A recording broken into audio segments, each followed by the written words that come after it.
Assalamualaikum warahmatullahi wabarakatuh semua. Waalaikumsalam. Waalaikumsalam warahmatullahi Boleh dengar kah? Boleh dengar okey kah? Okey, boleh dengar Boleh dengar Slow lah Ustaz. Hello. Boleh. Volume dia very low. Volume very low Volume low.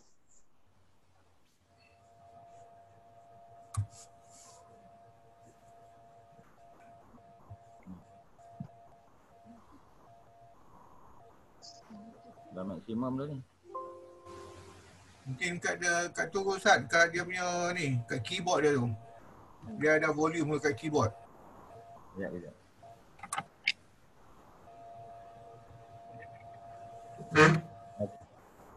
Okey dengar Tu kuat dah. Okey.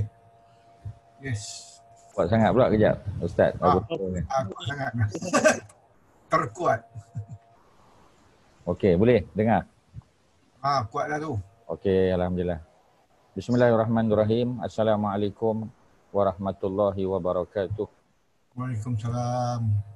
Alhamdulillahirabbil alamin wa bihi nasta'in ala umurid dunya waddin wassalatu wassalamu ala sayyidil mursalin wa ala alihi wa sahbihi ajmain. Subhanaka la ilma lana illa ma 'allamtana innaka antal alimul hakim. Rabbi shrah li sadri wa yassir li amri wahlul 'uqdatam min lisani yafqahu qawli. Wala haula wala quwata illa billahil aliyul azim. Muslimin dan muslimat yang dirahmati Allah sekalian, alhamdulillah pada malam ini kita menggunakan kitab Akhlak Rasulullah sallallahu alaihi wasallam bagi tuan-tuan dan puan-puan yang mungkin baru menyertai perbincangan ini ya. Ini kitab dia. Kitab Akhlak Rasulullah sallallahu alaihi wasallam yang menghimpunkan cerita ataupun perbincangan tentang akhlak baginda melalui hadis-hadis sahih ya yang diriwayatkan oleh Al-Imam Al-Bukhari dan Al-Imam Muslim ya. Jadi diambil daripada dua kitab sahih. Ini bagi yang Ustaz dipahamkan ada yang baru menyertai malam ni. Jadi kita anjurkan nanti tuan-tuan dan puan-puan carilah kitab ni di kedai-kedai buku berhampiran. Dan malam ini kita berada pada muka surat 231. Ya, muka surat 231. Tajuk dia larangan berlaku zalim ataupun berbuat zalim. Betul ya? Tuan-tuan puan-puan betul ya? Betul ke apa Datuk Osman? Betul ya? Okey. Jadi zalim dalam bahasa Arab ya. Ini ya diambil daripada bahasa Arab zalim. Zalim ya. Zalim maknanya bahasa Melayu kita zalim lah ya, meletakkan sesuatu tidak pada tempatnya. Itu dari segi bahasa. Wad'u syai'in fi ghairi mahallihi dalam bahasa Arab ya. Wad'u syai'in maknanya meletakkan sesuatu ya, putting something not at the right place ya. Wad'u syai'in fi ghairi mahallihi. Meletakkan sesuatu bukan pada tempatnya. Sebagai contoh, kopiah yang kita pakai ni. Ya, walaupun harganya murah, kita tak boleh letak di kaki. kasut yang kita beli walaupun mahal harganya tak boleh letak di kepala. Ya. Kalau kita buat juga itu dianggap dari segi bahasa perbuatan zalim dengan za besar. Ya, orang Melayu panggil za lah, zalim. Sebenarnya dari segi bahasa Arab zalim. Okey, ya, seterusnya. Allah Subhanahu Wa Taala tidak pernah berbuat zalim. Allah tak pernah buat zalim. Ya, walaupun sekali Allah tak pernah buat zalim. Kerana Allah mengharamkan kezaliman bagi dirinya. Maknanya Allah pun tak buat zalim. Ya. Jangan kata 2 kali, 3 kali, sekali pun tak pernah. Ya. Jadi oleh kerana itu, maka makhluk yang Allah cipta pun tak boleh buat zalim. Kerana Allah sendiri pun tak buat zalim. Allah yang mencipta kita. Ya. Mencipta kita semua pun tak buat zalim, ini kan pula kita. Jadi nanti kita akan baca hadis qudsinya yang menyebut ya Allah tidak pernah berlaku zalim dan Allah mengharamkan kezaliman atas dirinya. Walau bagaimanapun sebelum itu kita akan membahas secara ringkas maksud hadis qudsi.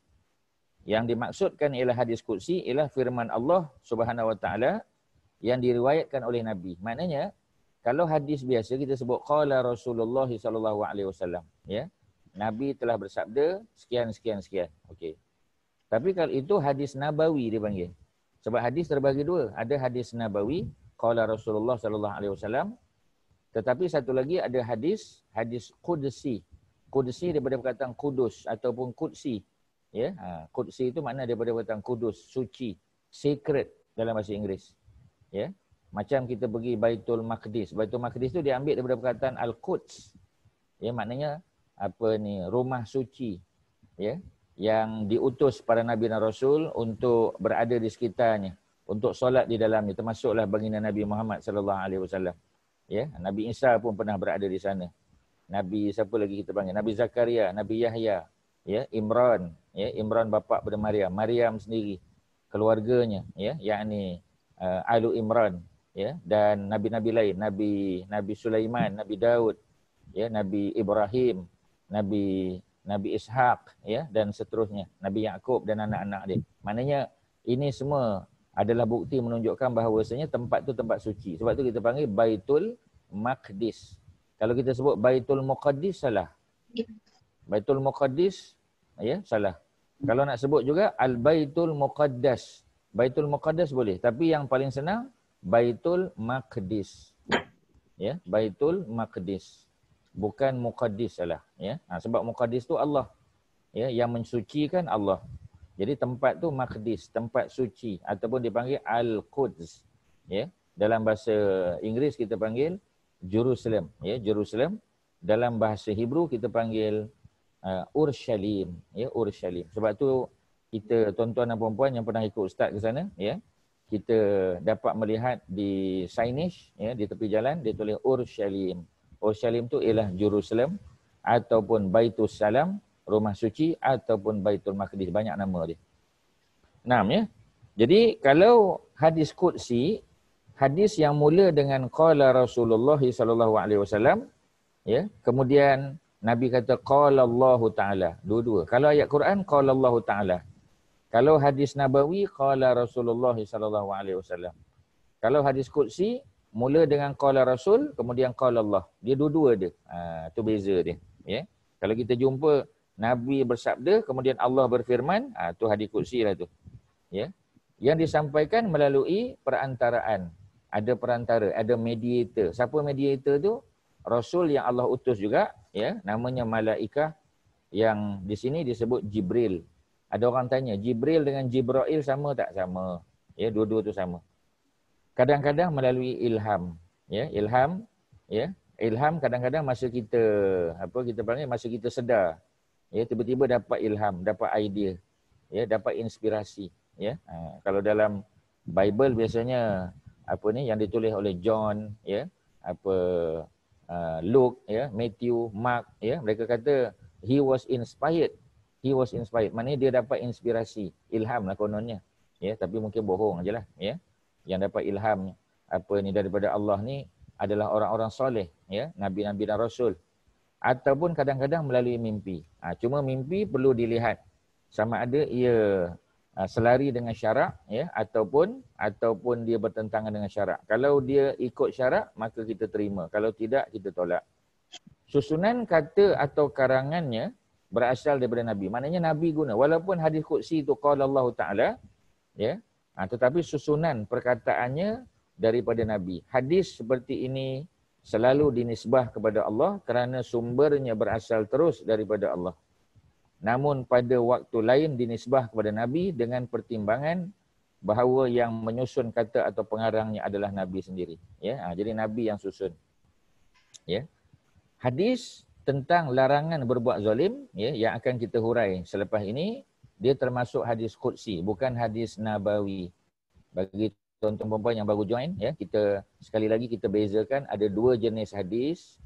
Yang pertama hadis nabawi. Itu memang purely kata-kata Nabi. Qala Rasulullah saja. Ada satu lagi yang kedua, hadis qudsi. Ya, apa makna hadis qudsi? Hadis qudsi adalah hadis yang disebut qala Rasulullah, kemudian qala Allah Ta'ala. Ya, itu dia punya cerita dia. Okey, seterusnya, ya. Rasulullah bersabda, ya, bahawasanya Allah berfirman. Ni contoh dia lah ni. Ya, muka surat yang ke-232. Rasulullah bersabda, kemudian Allah berfirman, wahai hamba-hambaku, kata Allah, ya ibadi, sesungguhnya aku mengharamkan kezaliman bagi diriku. Ya, jadi Allah kata, inni haramtu zulma ala nafsi. Sesungguhnya aku haramkan kezaliman ke atas diriku. Dan aku juga menetapkan kezaliman sebagai perbuatan haram bagi kamu. Jadi Allah pun tak buat zalim dan Allah juga, ya, mengharamkan kezaliman itu daripada dilakukan oleh hamba-Nya. Oleh kerana itu janganlah kamu saling berbuat zalim, tak boleh. Kalau orang buat zalim pada kita, kita tidak balas dengan kezaliman.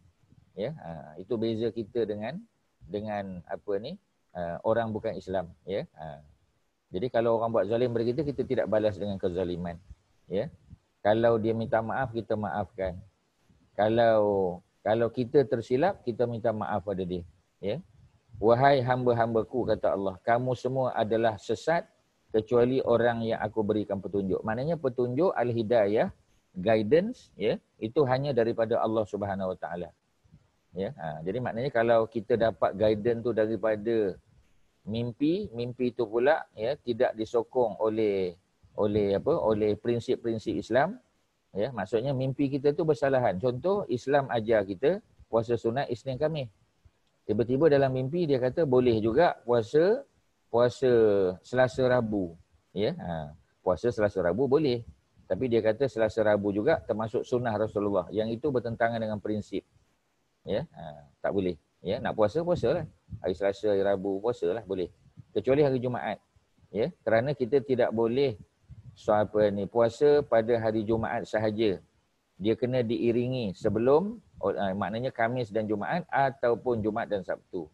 Ya, macam kita panggil puasa baru-baru ni. Ya, kita nak puasa Asyura hari yang ke-10, hari 10 Asyura tu hari Sabtu.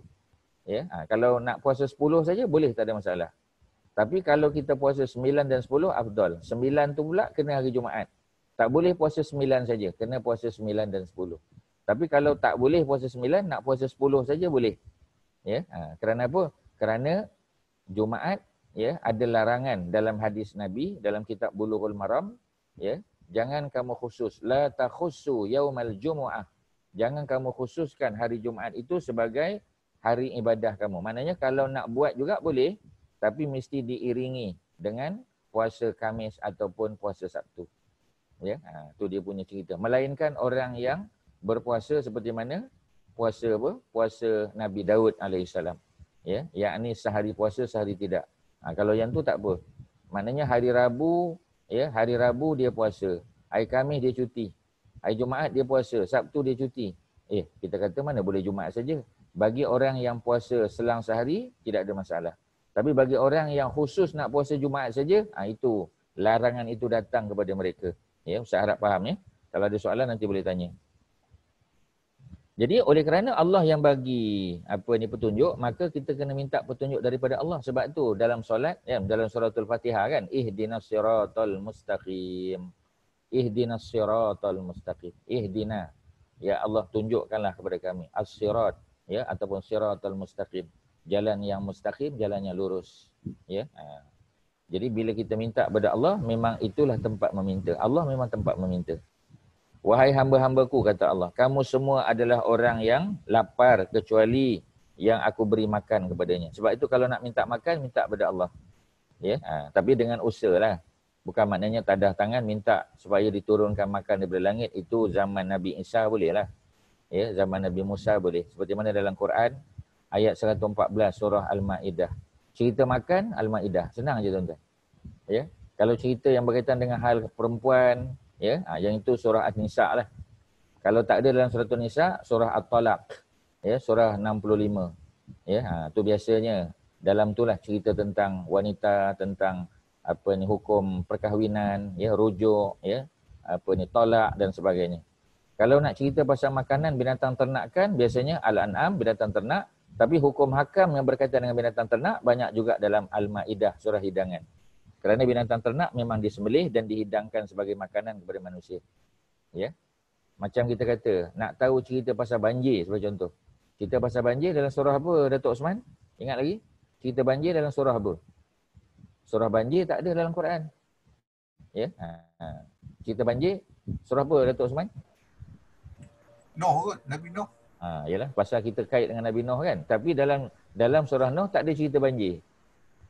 Tak ada, ya. Cubaan yang baik, ya. Tapi jawapannya salah, ya. Jadi di mana cerita banjir dekat mana? Kalau cerita hidangan makanan dalam surah Al-Maidah, ya, cerita banjir dalam surah Al-Qamar, surah bulan. Cerita banjir dalam surah bulan. Pasal apa? Sebab, ya, pasang surut air laut bergantung kepada bulan.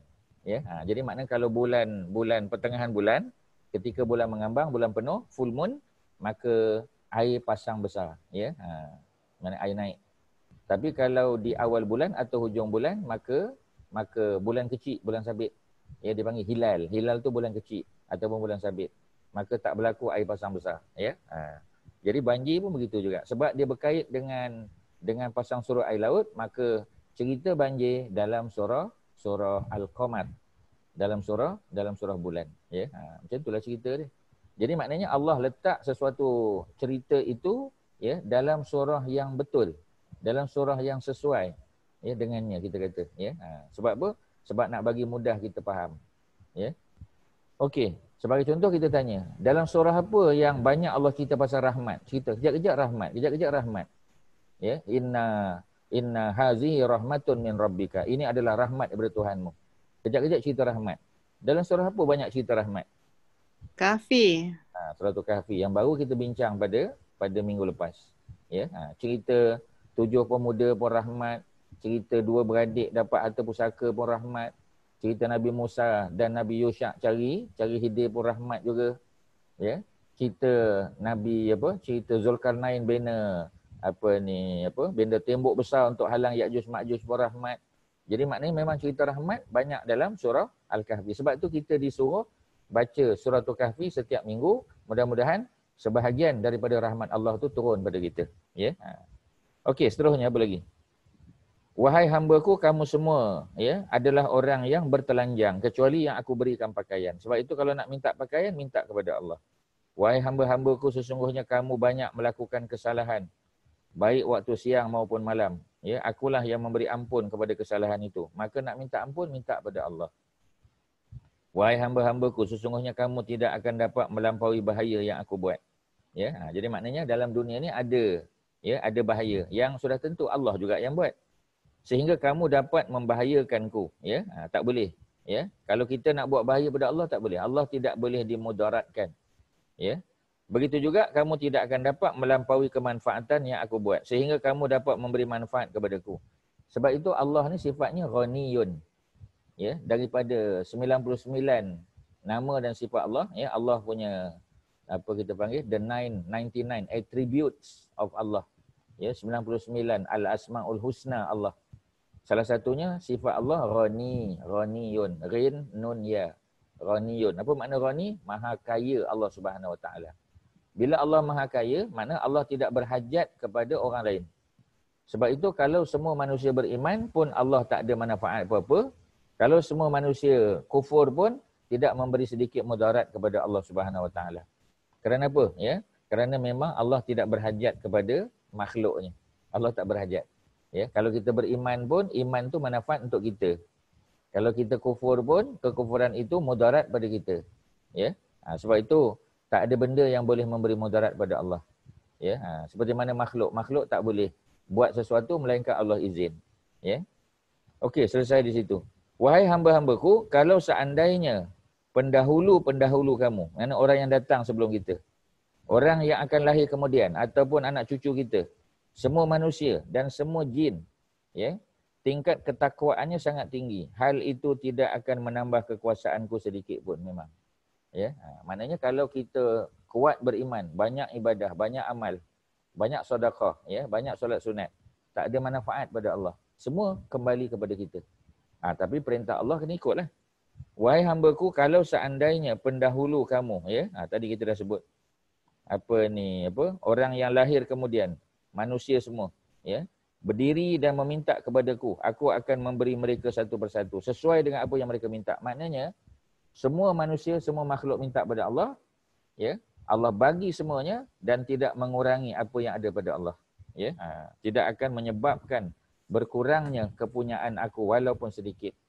Ya, macam kita ilmu lah, kita belajar sampai master, sampai PhD, ya, buat postdoctorate pula, lepas PhD buat lagi, tambah satu PhD lagi, 2 PhD lagi, ya. Kita rasa ilmu kita luas. Tapi kalau kita pergi ke tepi pantai, kita ambil, ya, setitis air laut, ya. Umpama setitis air laut tu dengan air laut yang keseluruhan tadi, yang tidak bertepi, itu ilmu Allah Subhanahu Wa Taala. Kita punya setitis tu je, tuan-tuan. Wa ma utitu minal ilmi illa qalilah. Ya, dalam surah Al-Isra, apa ni Allah sebut? Wa ma utitum minal ilmi illa qalilah. Dan tidak kami beri kepada kamu ilmu melainkan qalilah, sedikit sangat. Ya, terutamanya yang berkaitan dengan benda-benda yang kita tak nampak, benda roh sebagai contoh. Sebab tu bila orang tanya Nabi tentang roh, ya, Allah turunkan ayat wa yas'alunaka 'anir ruh. Ya, mereka bertanya kepadamu wahai manusia tentang roh. Ya, Allah kata wa ma utitum minal ilmi illa qalilah. Ya, wa ma utitum, tidak aku berikan kepada kamu ilmu melainkan sedikit. Ya, sama ada yang zahir maupun yang batin. Allah bagi sikit saja. Kita ni tahu sikit sangat, tuan-tuan. Ya. Jadi di sini diumpamakan seperti jarum ketika dijatuhkan ke tengah air laut. Ini lagi perumpamaan ni lagi tepat. Ya. Allah kata macam jarum, kita bawa sebatang jarum, campak dalam air, ya. Tidak ada sedikit pun air yang terpercik. Ambil jarum tu campak dalam air, walaupun campak dengan kuat, ya, dia tak terpercik air tu sebab terlalu luasnya lautan itu. Wahai hamba-hambaku, sesungguhnya amal-amal kamu akan aku hitung. Kemudian aku kembalikan lagi pahalanya kepada kamu, ya. Sesiapa yang mendapati amalnya baik, hendaklah dia memuji Allah. Jadi kalau kita buat baik, kita puji Allah, alhamdulillah. Dan sesiapa yang mendapati amalnya tidak baik, maka jangan mencela kecuali kepada dirinya sendiri. Kalau esok-esok, ya, kita tengok amalan kita kurang. Bila kita dapat buku catatan amal, kita tengok amalan kita kurang. Ya. Bila kita dapati amalan kita kurang, maka kita jangan salahkan orang lain. Kita salahkan diri kita. Siapa suruh amal kurang? Ya. Sebab apa? Allah suruh mengaji Quran tak nak, Allah suruh datang kuliah tak mau, Allah suruh zikir tak buat. Buat juga tapi sekadarnya saja. Ya, sebagai contoh, ya. Tasbih, tahmid dan takbir. Ya, lepas solat kita baca tasbih 33 kali. Ya.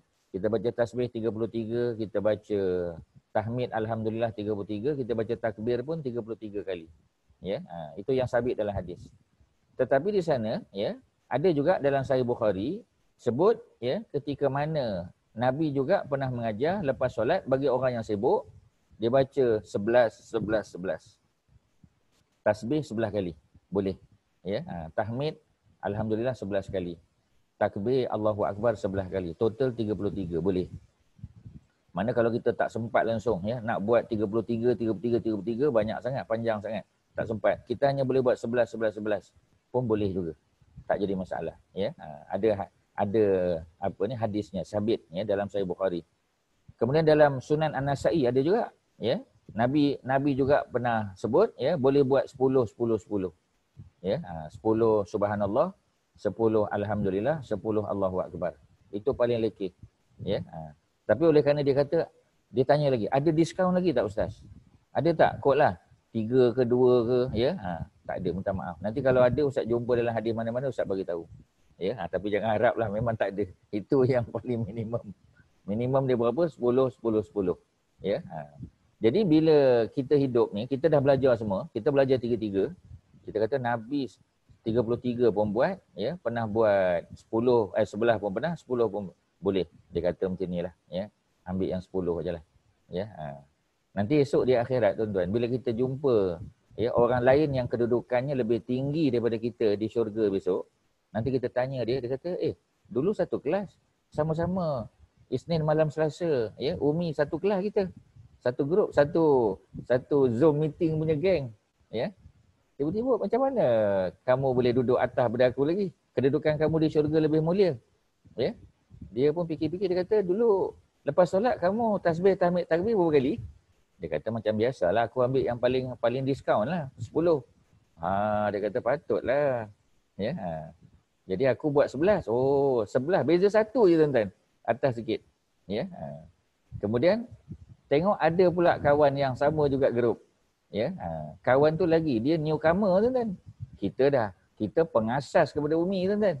Kawan tu newcomer. Ya, baru 2-3 bulan join. Kita kata macam mana kau boleh atas? Ya, aku biasa-biasa je. Berapa buat tasbih tahmid takbir? 33. Patutlah tuan-tuan. Masa tu baru kita menyesal. Sebab tu dalam hidup dunia ni kita buat yang terbaik tuan-tuan. Boleh 33. Melainkan sibuk sangat. Ya, dalam keadaan yang kita tak sempat, tapi jangan tinggal. Ya, kita kata boleh kot, kalau 10 pun boleh, takkanlah. Ya, buat satu-satu. Subhanallah, alhamdulillah, Allahu akbar. Cukuplah dia kata. Tuan-tuan jangan. Ya, walaupun kita kata ada hujah kata boleh, kalau katalah ada hujah, tak payah. Ya, kita ambil yang terbaik, maknanya yang maksimum 33. Dan tutup pula dengan la ilaha illallah wahdahu la syarikalah, lahul mulku wa lahul hamdu wa huwa ala kulli syai'in qadir. Ya. Kalau lepas zuhur, lepas asar dan lepas isyak, ya, dia ringkas la ilaha illallah wahdahu la syarikalah, lahul mulku wa lahul hamdu wa huwa ala kulli syai'in qadir. Tak ada yuhyi wa yumit. Ya, ustaz dah banyak kali sebut, ustaz sebut ulang balik malam ni. Yang ada yuhyi wa yumit hanya selepas maghrib dan selepas subuh, 2 saja. Ya, kerana lepas subuh kita baru bangun tidur. Ya. Lepas maghrib, kerana maghrib adalah permulaan hari. Jadi barulah betul yuhyi wa yumit. Kerana itu adalah sifat Allah. Allah yang menghidup dan mematikan. Ya, kita baru bangun tidur. Patutlah baca yuhyi wa yumit. Kita baru mula permulaan hari apa? Pada waktu selepas tenggelam matahari, maghrib. Barulah kita baca yuhyi wa yumit. Dan ya, Imam An-Nawawi sebut dalam kitab Al-Azkar, An-Nawawiyah, sesiapa yang baca tasbih, tahmid dan takbir masing-masing 33 kali, tutup dengan la ilaha illallah wahdahu la syarikalah sampai habis, nescaya kalau dia datang bertemu Allah dengan dosanya sebanyak buih di lautan. Buih di lautan tuan-tuan. Banyak mana buih di lautan? Banyak. Ya, kalau kita datang dengan membawa dosa sebanyak buih di lautan, ya, kata Nabi, nescaya Allah akan ampunkan. Ya, jadi maknanya yang package yang 33 dengan la ilaha illallah wahdahu la syarikalah sampai habis, Allah bagi bonus. Jadi dalam hidup ni kan kita suka cari bonus. Ya, kita pernah cari bonus yang dapat hamper, ya, yang dapat voucher, ya. Jadi benda-benda yang nak dapat hamper, dapat voucher, dapat bonus tu, kalau kita buat yang maksimum 33, tutup dengan la ilaha illallah wahdahu la syarikalah sampai habis. Ya, tu simple je. Jadi ustaz bagi contoh tasbih, tahmid, takbir sebab itu amalan kita. Lepas solat kita tak tinggal. Walaupun ya kita kata sambil memasak kita kata, ya, ataupun sambil buat sesuatu pekerjaan yang lain. Boleh tak? Boleh. Tak mesti atas sajadah, tak mesti. Ya. Okey, selesai di situ. Apa kita panggil, ya, sambung di bawah tu. Ada cerita dia. Jadi hadis yang kita baca tadi, hadis qudsi, ya. Hadis ini dia punya awal tadi. Apa awal dia tadi? Inni haramtu zulma ala nafsi. Ini sesungguhnya aku, Ustaz terjemahkan satu persatu. Haram tu aku telah haramkan az-zulma, kezaliman, ala nafsi, ke atas diriku. Maknanya Allah kata, aku yang cipta kamu ni pun aku haramkan kezaliman atas diri aku. Ini kan pula, ya, kamu sebagai makhluk lagilah tak boleh buat zalim. dalam surah Qaf, ya, surah Qaf, surah yang ke-50, ayat yang ke-29, Allah juga menegaskan wa ma ana bizallamin lil abid. Wa ma ana bizallamin. Ana tak panjang. Ya, kalau kita ambil tajwid sikit, ana tu pada alif ada bulat, ya, tanda simbol bulat. Jadi makna alif tu dipanggil alif zaidah dipanggil. Alif zaidah adalah alif yang ditambah tetapi tidak dibaca. Maksudnya patutnya kita baca wa ma ana panjang. Ya, dua harakat. Ya, sebab dia mad asli. Tapi di sini dia bukan mad asli. Ya, kita tak perlu panjangkan. Wa ma panjang. Ya, kerana ana bizzal. Sebab ada alif. Wa ma ana bizallamin. Wa ma tu panjang. Ya, kalau kita belajar tajwid itu dipanggil sebagai mad jaiz munfasil. Mad jaiz munfasil, hukum bacaan dia 4 atau 5. Ya, pendek 4, paling panjang boleh baca 5. Ya, macam mad wajib muttasil juga 4 atau 5. Ya, kerana ma perkataan lain, ana perkataan lain. Jadi oleh kerana ma dan ana dua perkataan yang berbeza, maka ya dia dipanggil mad jaiz, mad yang harus. Ya, mad jaiz, mad harus. Munfasil kerana dia terpisah. Tapi bacaan tetap 4 ataupun 5. Tetapi ana walaupun ada alif, alif tu alif zaidah, alif tambahan. Ya, additional alif. Bila additional alif, kita tak panjangkan dia. Lebih-lebih lagi ada simbol bulat atas tu. Ya, jadi yang kita panjangkan wa ma panjang. Ana tak panjang. Bi zallamin. Zallam, ya, dalam bahasa Arab zallam ini bentuk, dia panggil bentuk mubalaghah. Ya, dalam grammar English kita panggil hyperbole, dia panggil hyperbole. Hyperbole ni maknanya yang bersangatan. Ya. Yang paling tinggi. Macam kita kata kalau good, ya. Kalau kita banding dua orang kita kata better. Tapi kalau kita banding untuk ramai kita panggil best. Ya. Jadi maknanya perbandingan tu bukan komparatif. Ya, bukan komparatif. Komparatif dua kan. Macam kita kata I am better than you. Ya, itu komparatif dua pihak. Tapi kalau tiga maknanya yang paling. Ya, itu dipanggil hyperbole ataupun dalam bahasa Arab mubalaghah. Ya, sirah mubalaghah, bentuk yang bersangatan, yang paling tinggi sekali. Ya, jadi maknanya sebab itu kita kata macam Allah. Allah Maha besar. Ya, Allahu Akbar. Allah Maha besar. Paling besar. Ya, kalau zallam, ya, yang paling zalim. Ya, tapi Allah tak buat. Ya, wa ma, sebab tu Allah nafikan. Ma di situ makna ma nafi tu. Wa ma ana bizzalamin. Maknanya Allah, ya, tidak sekali-kali buat zalim lil abid kepada hamba-hambaku, kepada hamba-hambaku. Tak ada ya di situ tapi faham. Kerana barisnya baris bawah. Ya, patutnya apa ni li abidi, ya, abidi. Abidi tu maknanya hamba-hambaku, tapi Allah dibuang ya di situ. Tapi baris bawah pada dal tidak dibuang. Ya. Jadi maknanya kita kata apa ni, itu kaedah dalam bahasa Arab lah. Itu ustaz sekadar sebut, ya. Paling kurang kita pernah dengar, kita tahu. Okey, selesai, ya. Pada ayat lain juga Allah sebut dalam surah Yunus, surah yang ke-10. Ya, surah Yunus surah 10 cerita Nabi Yunus, betul. Tapi dalam cerita Nabi Yunus tu ada banyak cerita Nabi lain lagi. Ya, sebab bukan makna bila cerita Nabi Yunus, ya, bila surah Yunus cerita Nabi Yunus saja, tak. Ya, fokusnya memang ada cerita Nabi Yunus, ya, tetapi ada juga cerita-cerita lain. Jadi ayat yang ke-44. Innallaha la yazlimun nasa syai'an. Inna, sesungguhnya Allah la yazlimu. Allah tidak menzalimi annas, manusia, syai'a, sedikit pun. Ya, Allah tak zalim. Allah juga berfirman dalam surah An-Nisa, surah yang keempat, ayat 40. Innallaha la yazlimu misqala zarrah. Innallaha la yazlimu sama dengan atas. Innallaha la yazlimu. Tadi la yazlimun nas, ini la yazlimu misqala zarrah. Zarrah tu zarah lah. Ya, sebesar zarah. Kalau dulu kita kata sebesar sawi. Ya, dulu orang tak tahu lagi tentang atom ni. Ya, jadi orang sebut sebesar sawi, biji sawi kecil. Jadi Allah tidak buat zalim walaupun, ya, sekadar ataupun sebesar misqal ni bukan Miss call, orang call kita tak jawab, miss call juga. Ya, bukannya tu, ya. Jadi miss call ni maknanya yang sebesar ataupun seberat zarah, seberat zarah. Maknanya sebesar zarah pun Allah tak pernah buat zalim. Ya, sekali-kali pun Allah tak pernah buat zalim. Selain itu Allah Subhanahu Wa Taala juga melarang hamba-Nya melakukan perbuatan zalim atau saling menzalimi antara sesama mereka. Allah larang. Muka surat yang baru 234. Ya. Jadi Allah larang seseorang itu buat zalim kepada kawannya dan juga larang buat zalim pada diri sendiri. Pada orang lain pun tak boleh, zalim pada diri sendiri pun tak boleh. Ya. Kezaliman digolongkan menjadi dua macam. Yang pertama, menganiaya diri sendiri. Macam mana tu? Allah akan jelaskan. Ya. Jenis kezaliman ini yang paling besar adalah menyengutukan Allah. Ya, macam Bani Israel ketika Nabi Musa pergi selama 40 malam untuk bermunajat kepada Allah di Jabal Musa. Jabal Musa itu terletak di Sinai. Ya, di Mesir lah. Ya, biasa kita pergi ke sana, ada satu tempat namanya Saint Catherine. Saint Catherine tu ada gereja lama, gereja Ortodok. Sebab orang Mesir ni walaupun mereka Kristian, mereka Nasrani, tapi mereka Kristian Ortodok, beza dengan Kristian kat Malaysia ni.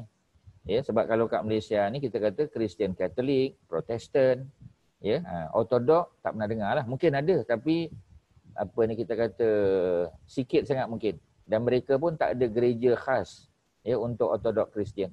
Tapi kalau di Timur Tengah kita kata di Mesir, ya, even di mana kita kata ya di Somalia, ya di Eritrea, Ethiopia, mereka Kristian juga tapi Kristian Ortodok.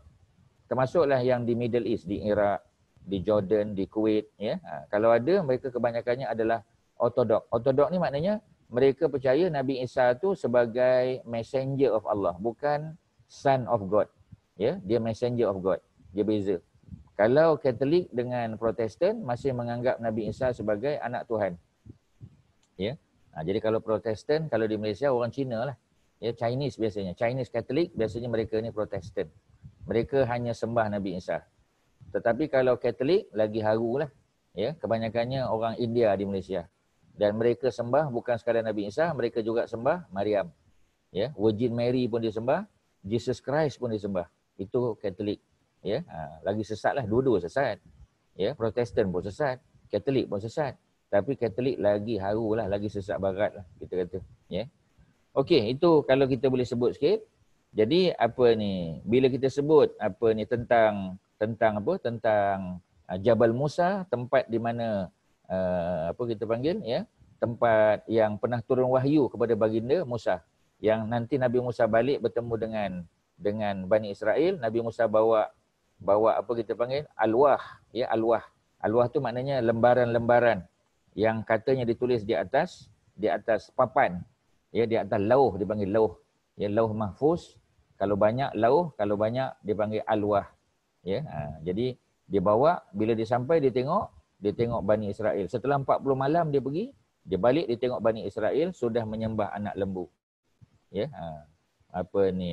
Innal ladzina takhazul ijil, ya, sesungguhnya orang-orang yang telah mengambil anak lembu. Kalau mak lembu Baqarah, ya. Kalau anak lembu Injil, ya. Jadi bahasa Arab dia begitu, ya. Kalau lembu jantan Saurun, ya. Kodlah kita kata lembu betina Baqarah, lembu jantan Baqarun tak. Ya, lembu jantan Saurun dengan sa. Lembu betina Baqaratun. Sebab tu cerita suratul Baqarah tu cerita sembelih lembu betina, bukan lembu jantan.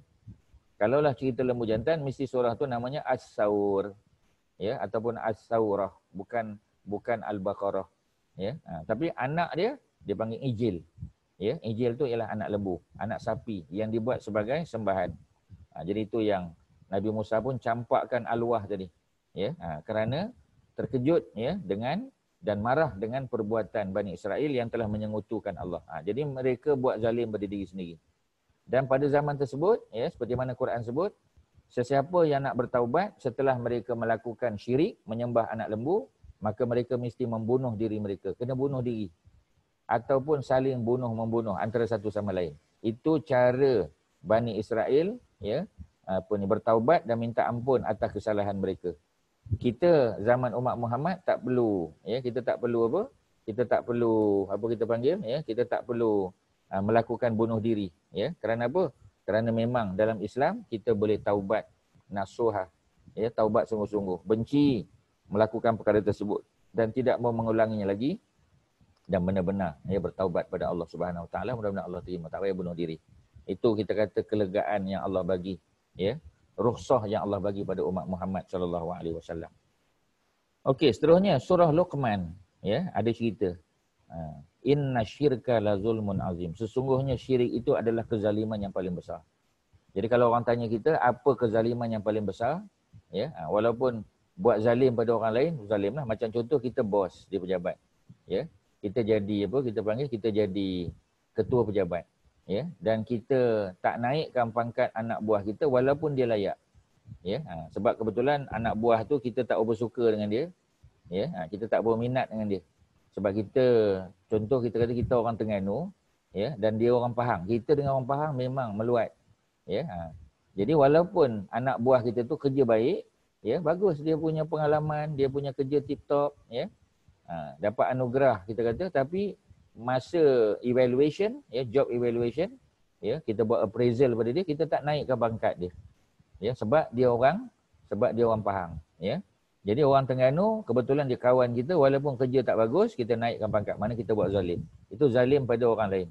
Ini zalim pada diri sendiri. Apa dia? Zalim asyirik, ya, buat syirik, sekutukan Allah, itulah zalim yang paling besar.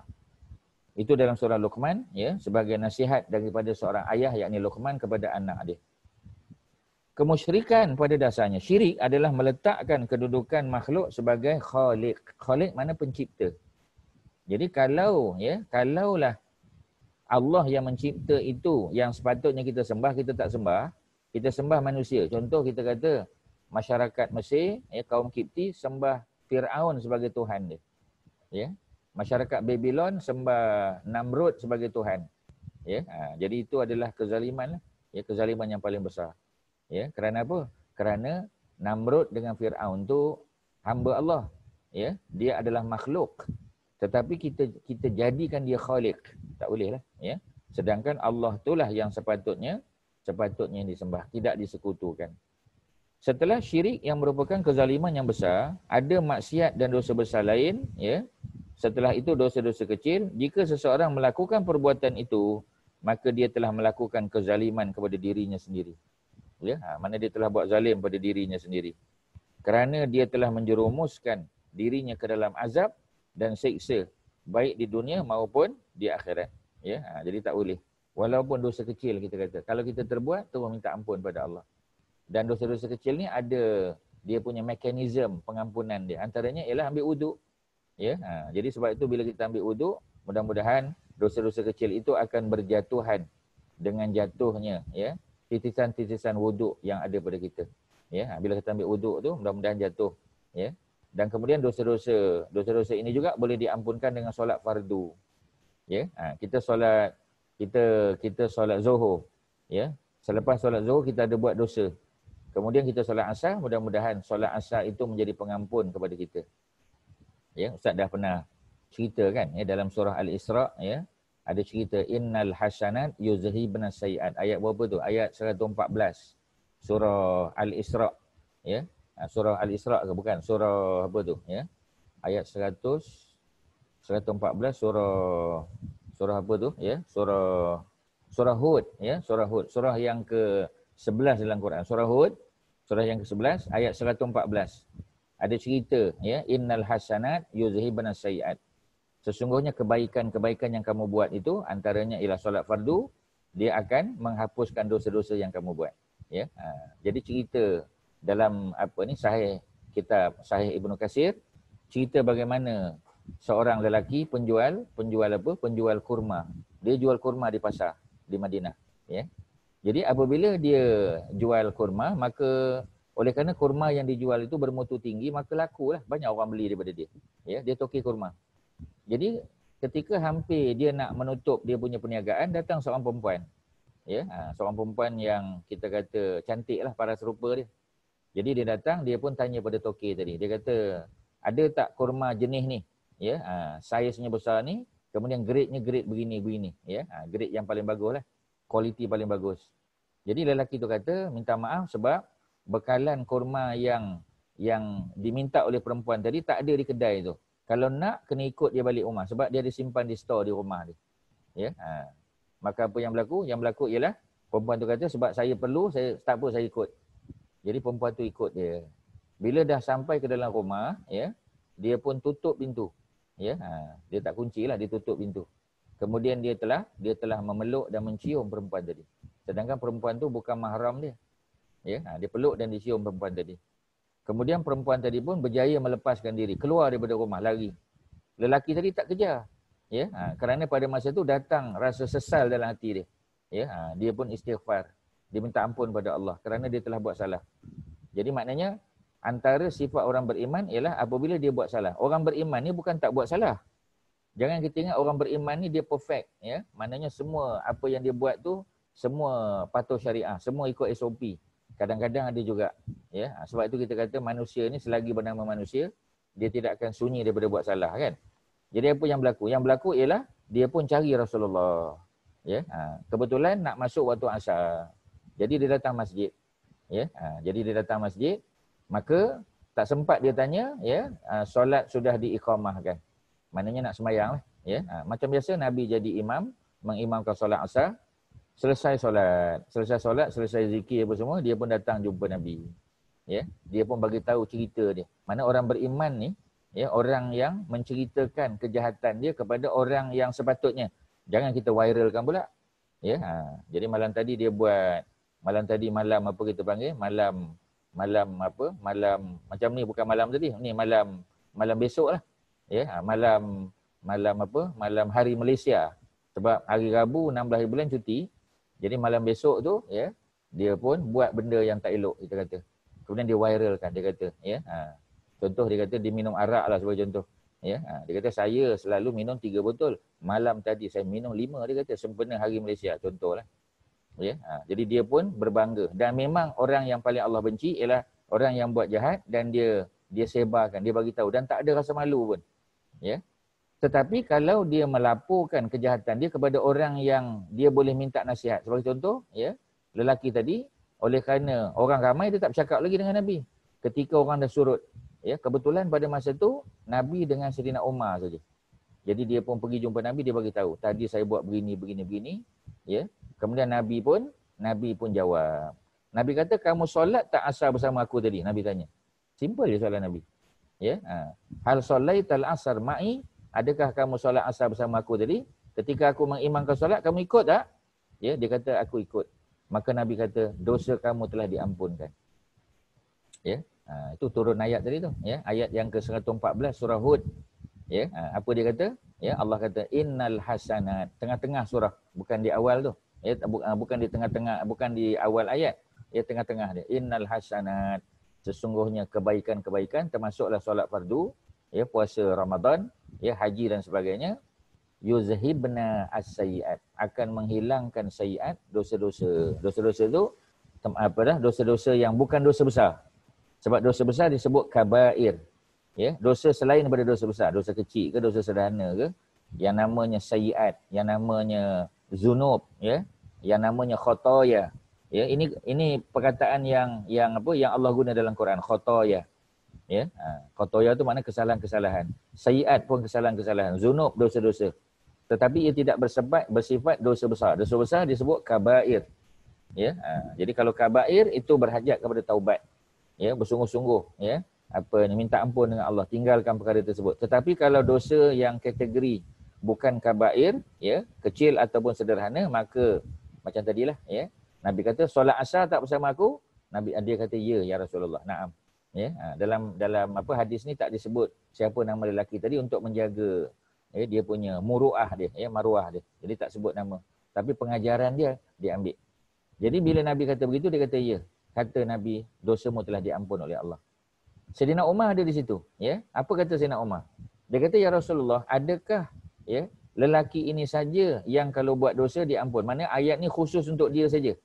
Ya, sebab kadang-kadang ada ayat yang khusus, ya, untuk seseorang, ya, tapi tidak, Nabi kata, sebab pengajarannya umum.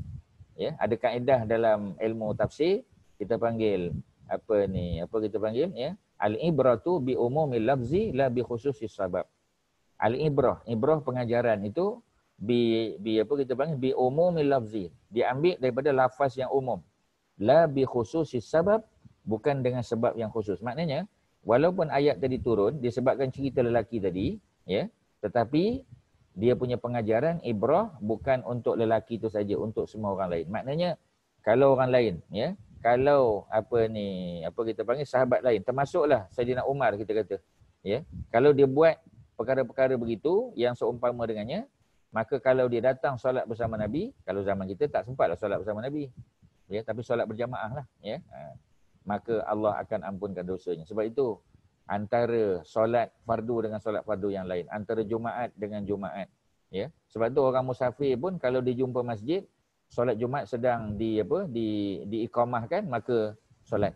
Walaupun bagi musafir tak wajib, ya. Orang musafir dia tak wajib untuk apa kita panggil solat Jumaat sebab dia musafir, ya. Tetapi kalau dia berpeluang untuk solat Jumaat, maka dia kena kerjakan. Sebab antara Jumaat dengan Jumaat tu adalah kafaratun lima bainahuma. Antara satu solat dengan satu solat, kafarah lima bainahuma, antara kedua-duanya. Ya, Ramadan dengan Ramadan, umrah dengan umrah, ya, menjadi penghapus dosa besar dengan syarat dia tak penghapus dosa kecil dan sederhana, ya, dengan syarat, ya, ustuniba al-kabair, dijauhi dosa besar. Kalau dosa besar dia ada khusus, kita kena minta kita kena taubat pada Allah. Tapi kalau dosa-dosa kecil, ya, kalau dia tak kata wa atubu ilaih, dia kata astaghfirullah saja sudah memadai. Ya, tak perlu dia kata astaghfirullah wa atubu ilaih. Sebab kalau astaghfirullah wa atubu ilaih itu untuk taubat. Ya, kalau dia kata istighfar, macam lelaki tadi kan. Bila dia buat salah, dia istighfar. Bila dia istighfar, ya, dia jumpa dengan Nabi, kemudian dia cerita ke Nabi, ya, bahawasanya dia telah buat begitu-begitu, maka Nabi sebagai konsultan, Nabi bagi tahu dia. Nabi bagi tahu dia bahawasanya dosanya telah diampun oleh Allah Subhanahu Wa Taala. Itu contoh dia. Ya, jadi maknanya ada dosa yang boleh diampunkan dengan ambil wuduk saja. Ya, ada dosa juga, ya, yang diampunkan dengan solat fardu, dengan puasa Ramadan. Puasa Ramadan lagi lah. Ya, mudah-mudahan diampunkan dosanya yang telah lalu. Ghufira lahu ma taqaddama min zambi. Siapa yang puasa Ramadan, yang menghidupkan malam Ramadan, ya, maka mudah-mudahan Allah ampun dosa yang telah lalu. Haji Al-Hajjul apa? Ya, kita panggil haji apa? Haji apa tuan-tuan? Ya, haji mabrur. Haji mabrur.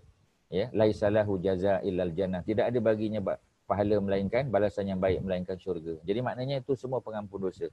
Ya, clear dah benda-benda macam itu. Jadi jika seorang melakukan perbuatan ini, maka dia telah melakukan kezaliman pada dirinya. Ya, syirik itu kezaliman. Kerana dia telah menjerumuskan dirinya ke dalam azab dan siksa baik di dunia maupun di akhirat. Kedua, ya, kezaliman terhadap orang lain. Dalam hadis Nabi banyak larangan, ya. Hadis Nabi itu maknanya hadis nabawi lah tu. Ya, jadi kita selalu sebut hadis Nabi. Sebenarnya bukan hadis Nabi. Ya, dari segi grammar sebutannya hadis nabawi. Ya, baru betul. Macam kita kata masjid kan. Ni ustaz ajar grammar sikitlah, grammar Arab. Ya. Kita duk sebut selalu masjid Nabi, masjid Nabi. Dari segi bahasa salah. Dari segi nahwu Arabnya broken. Ya, walaupun orang faham. Ya. Kita kata where is masjid Nabi? Kita tanya. Orang faham lah. Tapi grammarnya salah. Ya, patutnya kita tanya where is Masjid Nabawi? Masjid Nabawi. Sebab Nabawi tu dia punya adjektif dia, sifat dia. Ya, jadi hadis Nabawi, Masjid Nabawi. Ya, tu dia punya kaedah dia tuan-tuan. Ya. Okey, itu cerita kalau kita boleh betulkan grammar kita, ya. Walaupun tak ada masalah lah, tapi kalau grammar betul baguslah. Ya. Jadi kalau grammar salah tu leceh lah sikit tuan-tuan. Ya, kita kata my wife is beauty, mana boleh. Orang faham tapi orang ketawa lah tuan-tuan. Ya, Datuk Azizul kan mesti orang ketawa punya. My wife is beauty. Come on lah. My wife is beautiful. Ya, sebab beautiful tu adjektif. Ya. Tetapi kalau kita nak cerita tentang kecantikan, ya, the beauty of Langkawi kita kata. Ya. Jadi cannot be put in words. Ya. Cantiknya Pulau Langkawi tu tak boleh nak letak dengan perkataan, tak boleh nak sebut. Ya. Jadi itu the beauty of. Yang ini beautiful, ya. Walaupun beauty sama-sama beauty juga, tapi ya dia punya part of speech salah.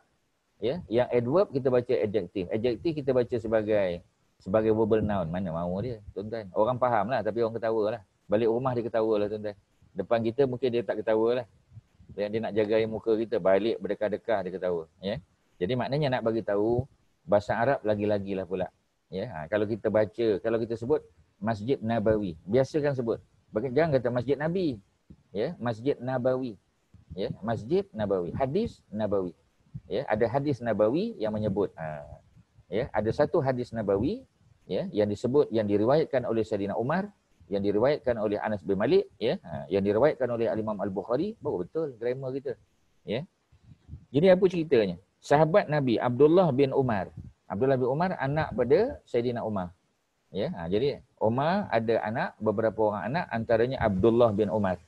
Ya, Abdullah bin Umar ni adik kepada Hafsah lah, Hafsah binti Umar. Ya, jadi kita ambil sahabat sikit, cerita Sayyidina Umar, kita tahu dia khalifah yang kedua selepas Abu Bakar. Jadi beliau ada anak perempuan namanya Hafsah. Jadi Hafsah ini dikahwini oleh baginda Nabi setelah suaminya meninggal selepas cedera parah dalam perang Badar. Ya, jadi Hafsah anak perempuan Sayyidina Umar, suami dia meninggal dalam perang Badar. Bukan dalam perang tu lah, selepas perang. Dia cedera parah, kemudian meninggal ya selepas tu. Jadi bila Hafsah jadi balu, habis iddah dia, maka Umar sibuk nak carikan pengganti lah. Ya, takkan nak biarkan Hafsah tu begitu. Ya, sebab kita tahulah ya, Hafsah ni ketika berhijrah umurnya 18 tahun. Ya. Jadi masa perang Badar umurnya baru 20 tahun. Ya, itu dari segi tahun kita kata. Masa hijrah Hafsah umur 18 tahun. Sebaya dengan Fatimah. Fatimah pun 18 juga. Kalau Aisyah 17 tahun, muda setahun. Ya. Jadi dalam perang Badar yang berlaku tahun 2 Hijrah, jadi umur Hafsah lebih kurang 20 tahun. Ya, sebaya dengan Fatimah. Jadi pada masa itu Hafsah sudah berkahwin. Ya, cuma dia belum dapat anak lagi. Ya, Fatimah belum kahwin. Fatimah lepas perang Badar baru kahwin dengan Sayyidina Ali. Ya. Jadi sebab tu Fatimah tak pergi perang Badar sebab dia belum ada suami. Ya, sebab biasanya pergi dengan suami. Ya, sebab tu Aisyah pergi perang Badar sebab Rasulullah sudah jadi suami dia. Ya. Jadi oleh kerana itu maka lepas pada perang Badar baru Nabi kahwinkan Fatimah dengan Ali. Maka barulah Fatimah pergi perang Uhud nanti. Perang Uhud baru Fatimah pergi. Kerana Ali pun pergi sama, ya. Tetapi Hafsah suami dia meninggal. Bila meninggal maka Hafsah nak dicarikan suami oleh bapa dia, Umar. Maka Umar nak kahwinkan dia. Tanya pada Abu Bakar, mau tak Abu Bakar menjadi suami kepada siapa kita panggil, ya, kepada Hafsah. Maka Abu Bakar diam. Abu Bakar tak jawab pun.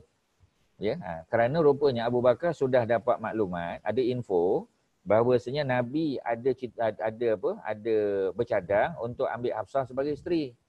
Sebab tu apabila ditanya oleh Umar kepada Abu Bakar macam tak layan lah, tukar topik lah. Bila dibawa cerita Hafsah aja dia tukar topik lain. Ya, kerana dia sudah tahu bahawasanya Nabi ada ura-ura. Tetapi Abu Bakar tak pecahkan rahsia. Sebab maklumat tu kita kena simpan lah. Ya, sehingga Nabi sendiri bercakap.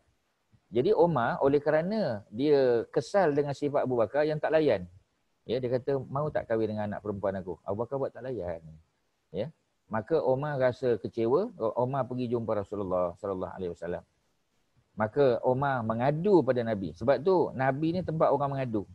Ya. Jadi bila mengadu pada Nabi, Nabi pun kata, ya, Hafsah akan berkahwin dengan orang yang, ya, dia pergi Osman pula. Tuan-tuan, lepas pada Abu Bakar tu, Umar pergi Osman dulu.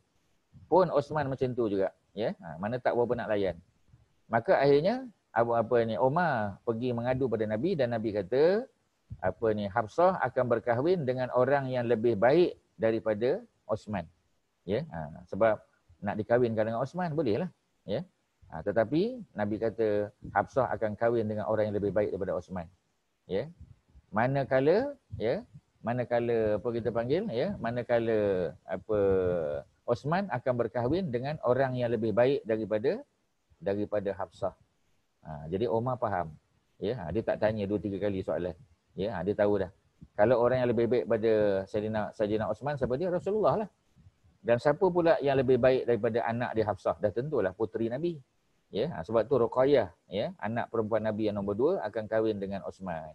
Hafsah akan kahwin dengan baginda Nabi SAW. Itu kakak Abdullah, ni adik dia. Sebab itu ketika Nabi sudah berkahwin dengan Hafsah, maka Abdullah bin Umar selalu minta izin daripada Nabi untuk bermalam di rumah baginda. Ya, dia minta bermalam. Ya, dia kata, "Ya Rasulullah, malam ini boleh tak aku bermalam di rumah Hafsah?" Nabi izinkan dia. Sebab itu Abdullah bin Umar dia dapat melihat solat tahajud Nabi di rumah Hafsah. Ya, dia dapat melihat bagaimana Nabi berwuduk, ya, ketika solat malam, dia boleh cerita. Ya, dan dia boleh cerita bagaimana Nabi punya apa kita panggil tingkah laku semasa di rumah. Ya, sebab sahabat-sahabat dapat melihat Nabi di luar, tapi dalam rumah tak dapat. Tapi salah seorang sahabat yang diberi kelebihan, ada privilege, ya, ada kelebihan, ya, untuk apa kita panggil, ya, untuk apa?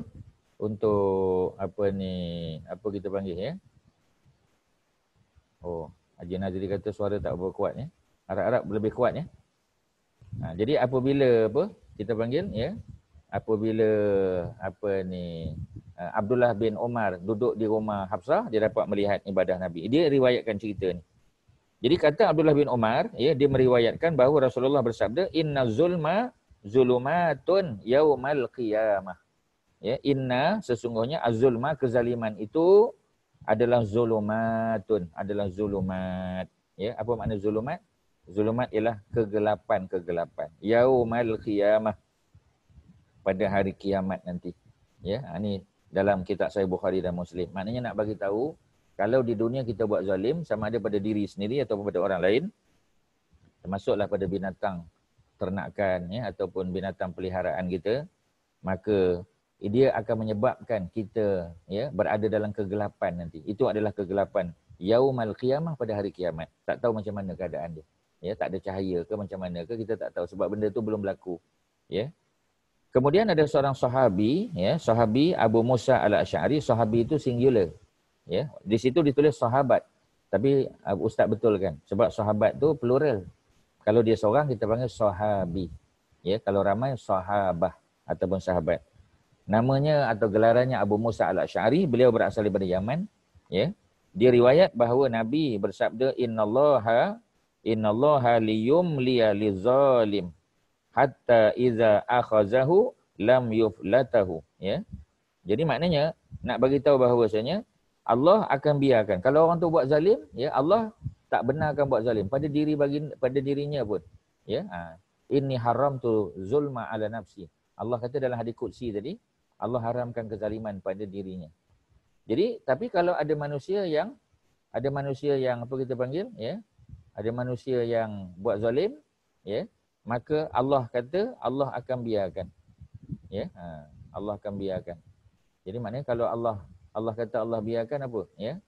Jadi Allah biarkan tu maknanya sebab pilihan dia. Ya, apa ni Haji Nazri, ya, ni pilihan dia. Ya. Jadi apa kita panggil, ya, Haji Mokhtar ataupun apa ni Kak Maziah, ya. Antaranya ialah Allah kata dalam apa Nabi sebut dalam hadis Abu Musa al-Asy'ari ni, ya. Sesungguhnya Allah la yumli lizalim. Allah akan biarkan orang tu sebab dia yang memilih. Ya, Allah dah bagi tahu jangan buat zalim.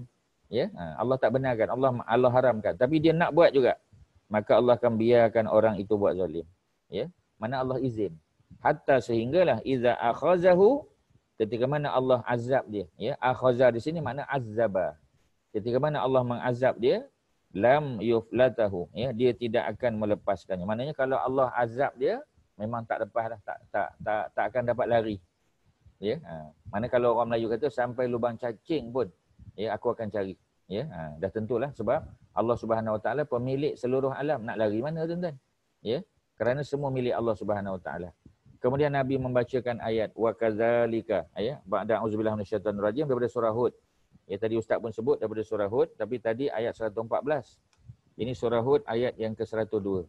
Wa kadzalika akhdhu rabbika, ya, idzan akhazal qura wa hiya zalimahu, ya. Apabila idza akhazal qura, apabila Allah mengazab sesuatu kampung, sesuatu negeri. Di sini sebut qura. Qura tu jamak plural bagi qaryah. Ya, Kak Faridah, ya, qaryah. Jadi kalau qaryah Qaryah tu satu singular. Di sini disebut qura. Apa makna qura? Plural untuk qaryah. Qaryah tu kampung boleh, negeri pun boleh. Ya. Jadi sebab itu Mekah disebut Ummul Qura. Ya, cuba ambil perhatian tuan-tuan. Muka surat 235 ayat perkataan Al-Qura. Wa kadzalika akhdhu rabbika idza akhadzal qura wa hiya zalimah. Ya. Jadi Allah kata dan demikian itulah ketika mana ya akhdhu rabbika. Akhdhu di sini makna azabu rabbika, azab. Diguna perkataan akhadha ya'khuzu ya, tapi dengan makna apa azaba yu'azibu, dengan makna azab, mengazab. Demikian itulah azab Tuhanmu idza akhadzal qura ya, apabila Allah mengazab sesuatu kampung ya, penduduk sesuatu kampung ataupun sesebuah negeri, wahya zalimatun ya, dalam keadaan orang kampung itu zalimah. Bukan kampung tu yang zalim, orang kampung itulah. Ya, walaupun disebut kampung tapi maksudnya penduduk. Ya, tapi kalau Allah datangkan azab, kampung tu pun musnah. Ya, sama ada banjir besar, sama ada ribut taufan, ya, Allah datangkan apa kita panggil ya, apa ni, belalang, Allah datangkan macam pada masyarakat Mesir lah ya, Allah datangkan macam-macam. Ya, Allah datangkan taufan. Ya, Allah datangkan kutu, Allah datangkan belalang, datangkan katak. Ya, sungainya berubah menjadi darah. Kalau diambil daripada sungai nampak macam air, bawa balik rumah darah rupanya. Masak air, darah juga, ya. Jadi maknanya Allah azab mereka. Kemudian inna akhzahu alimun syadid. Sesungguhnya akhzahu, sesungguhnya azabahu, ya, azab Allah Subhanahu wa taala alimun. Alim maknanya sangat pedih. Syadid ya, sangat hebat, sangat keras. Ada dua sifat ya, alimun syadidun. Ya, alim yang pedih, ya, syadid yang sangat kuat, yang sangat keras. Menegakkan keadilan dalam perhubungan sesama manusia dan menghilangkan kezaliman dalam hidup merupakan tujuan utama kehadiran Islam. Sebab tu bila Islam datang orang suka, tuan-tuan. Ya. Bila Islam datang orang suka. Sebab apa bila Islam datang orang suka? Sebab Islam tak kenakan cukai tinggi. Sebab tu orang Mesir ketika sahabat Nabi Amr bin Al-As, Khalid bin Al-Walid ya, masuk ke Mesir, mereka welcome orang Islam. Ya, mereka welcome. Mereka gembira. Ya, kerana apa mereka buat? Kenapa mereka sambut, mereka tak lawan? Kerana mereka dah dengar bahawasanya orang Islam kenakan cukai yang berpatutan, yang sepatutnya. Tidak melampau-lampau ya, macam kita kata apa kita panggil ya, Raja England kenakan kepada rakyat dia ya, dengan restu daripada gereja. Jadi berpakat, raja dengan gereja berpakat ya, untuk kita panggil mengenakan cukai yang tinggi, sedangkan Islam tak buat begitu. Dan kita tahu bahawasanya sebelum Islam datang ke Mesir, Mesir di bawah kerajaan Byzantine, Empire Byzantine. Ya, Datuk Osman ingat lagi Byzantine pusatnya kat mana Datuk Osman? Byzantine Empire, capital city dia di mana? Capital city of Byzantine Empire. Babylon tu. Konstantinopel. Babylon, Iraq, Datuk. Ya, Datuk Osman. Konstantinopel. Ya, betul, Konstantinopel. Ya, Konstantinopel tu nama lama kan? Nama baru dia apa? Istanbul.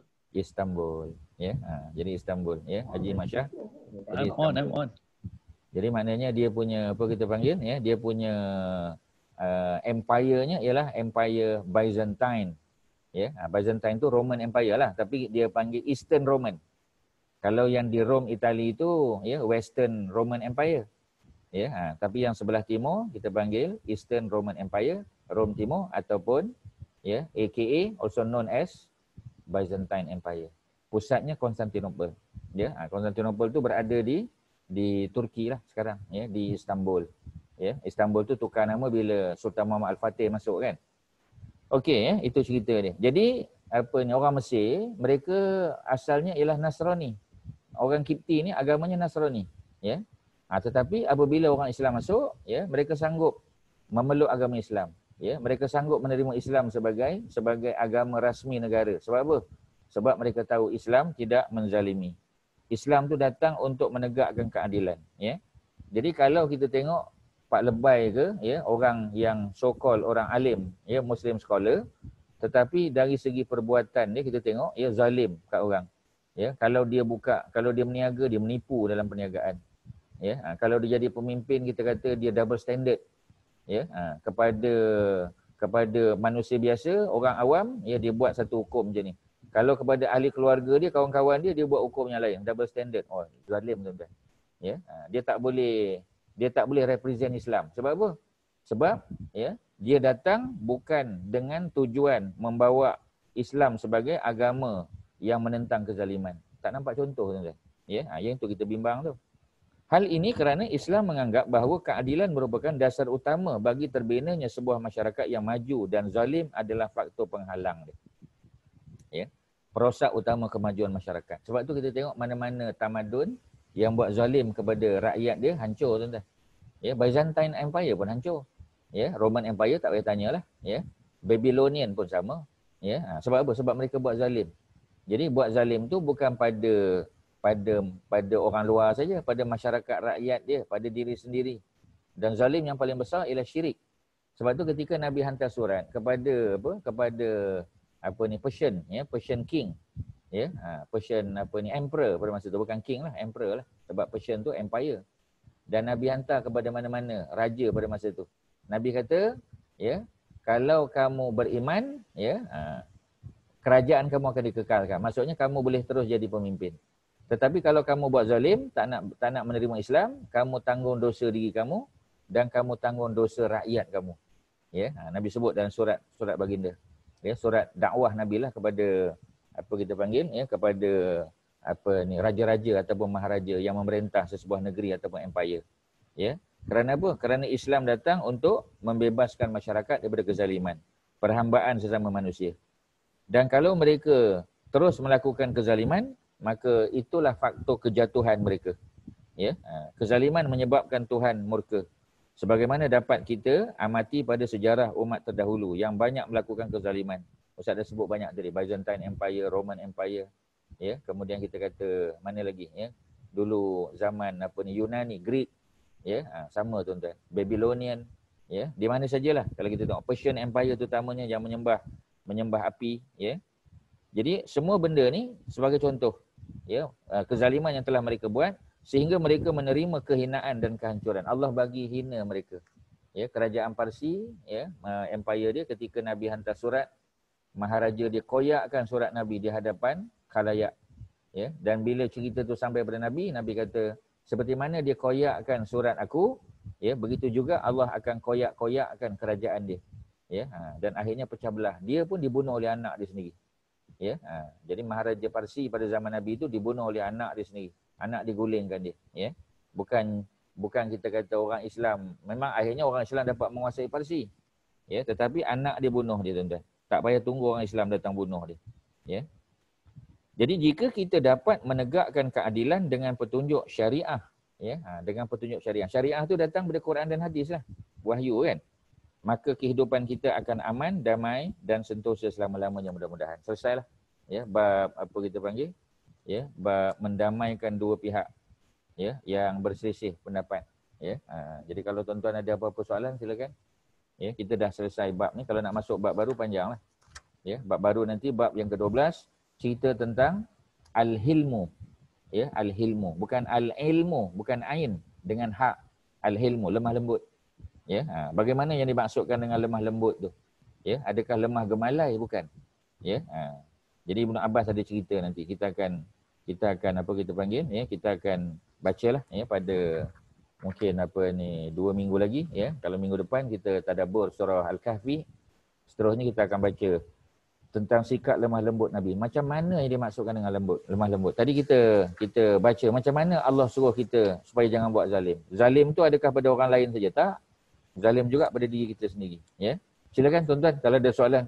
Haji Mak Syah kalau ada, Datuk Azizul, ya, Kak Masyitah kalau ada apa-apa, Haji Hassan, ya, Kak Wan, Cikgu Noli, ya, siapa sajalah yang ada kat sini silakan. Ya, Tan Sri Nizam, ya, Haji Yahya, Kak Faridah. Kak Faridah selalu berdua dengan Kak Kelly, ya. Tak nampak Kak Kelly hari ni. Tak apa, yang penting soalan. Ada soalan apa-apa silakan. Hari ni saya kat Kuantan, Ustaz. Oh, di Kuantan. Ya.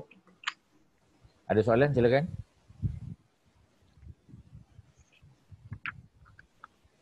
Datuk Osman ada apa? Haji Nazri.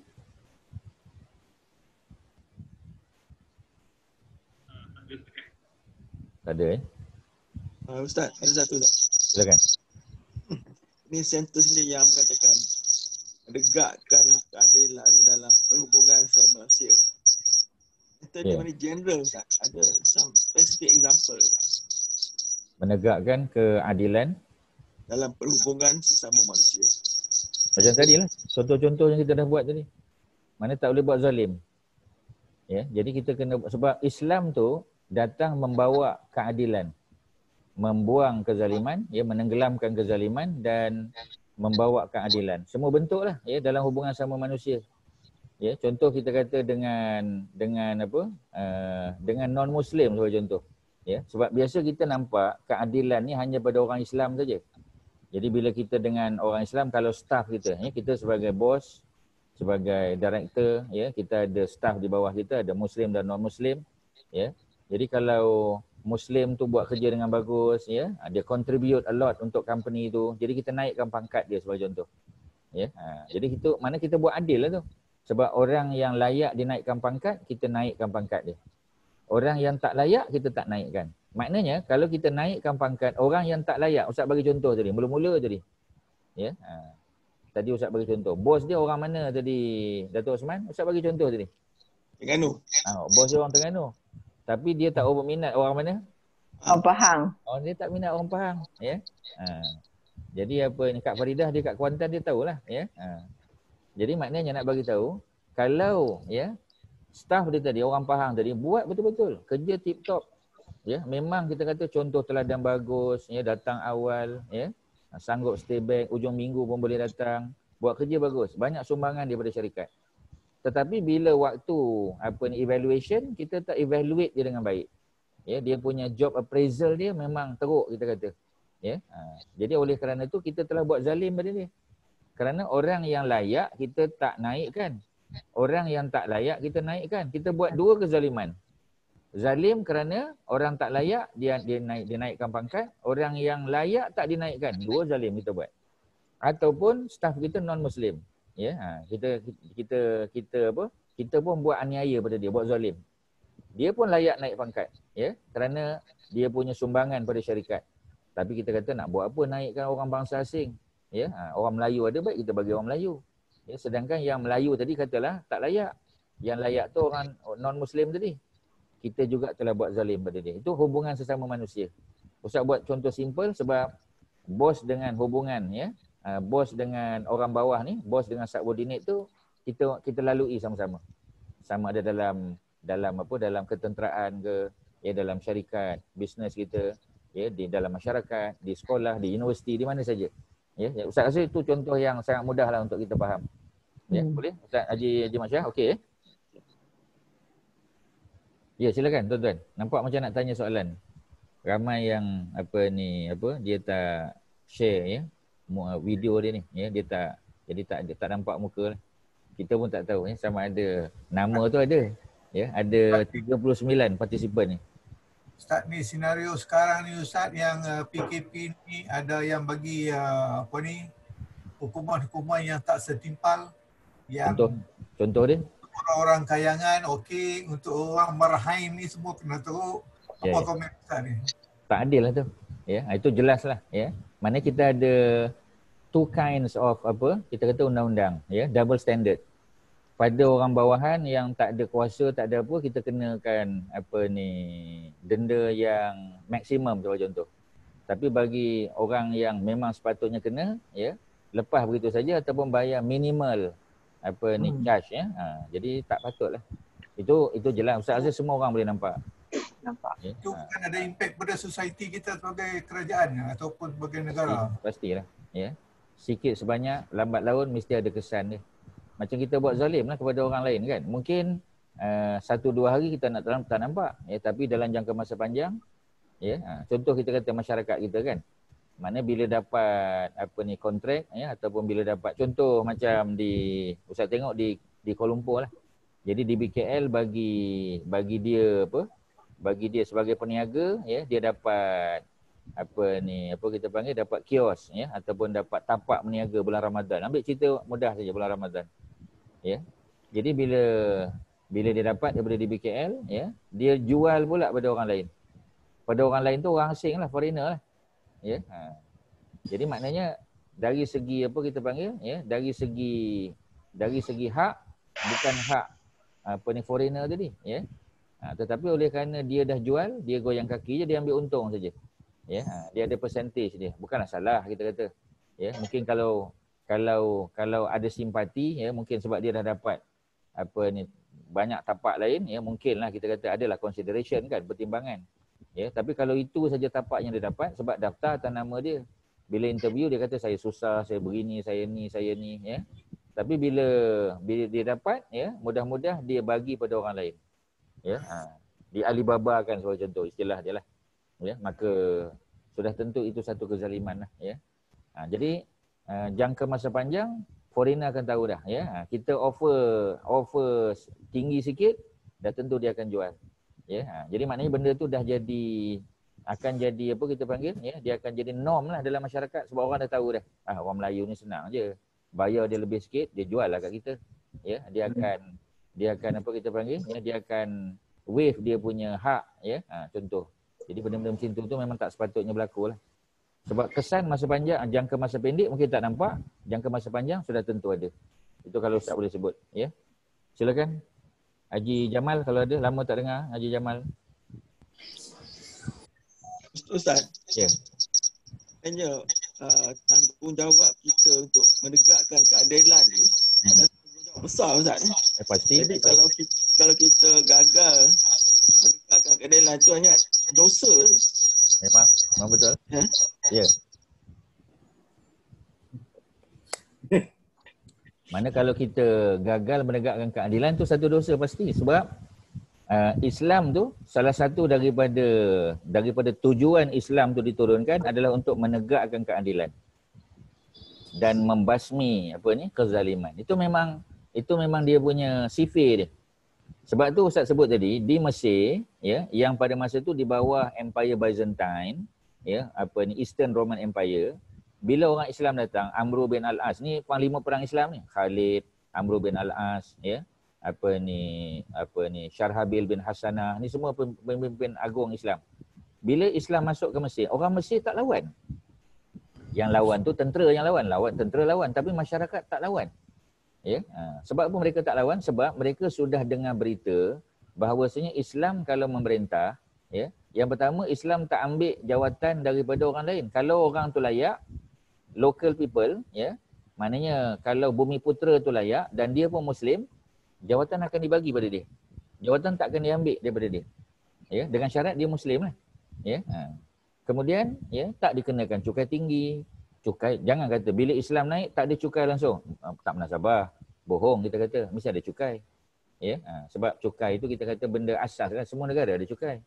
Cuma cukai itu kita kata menasabah berpatutan. Ya, jadi oleh kerana itu apabila Islam datang orang sambut, orang tak lawan. Ya, sebab dia dah tahu dah.